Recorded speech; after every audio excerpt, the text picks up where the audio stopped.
आज हजुरहरू morning walk गर्न कता निस्किनु भयो?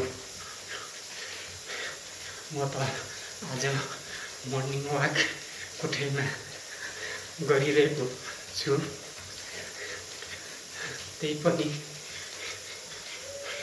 कोठामा एक काम दुई पन्त भने जसरी खाना बनाउँदै मर्निङ वाकको एक्सर्साइज गरिरहेको छु। मलाई मर्निङ वाक गर्न कुनै जिम हल गइरहनु पर्दैन। मैले फेरि कोही कसैलाई मर्निङ वाक र एक्सर्साइज गर्न जिम हल जानुपर्छ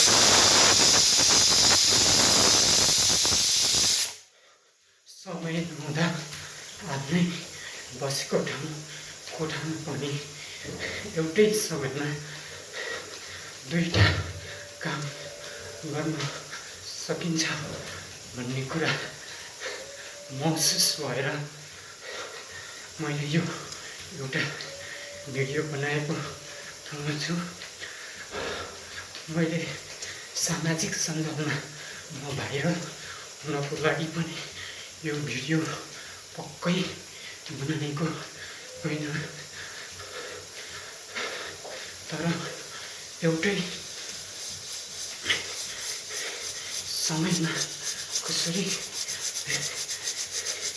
गर्न सकिन्छ भन्ने कुराको म्यासेज चाहिँ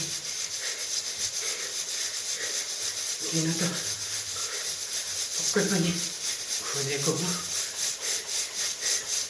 यसलाई अन्यथा नलिनु होला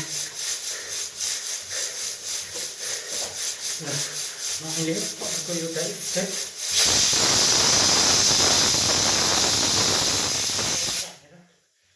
स्टेप कसले 1 मिनटसम्म गर्न सक्छ।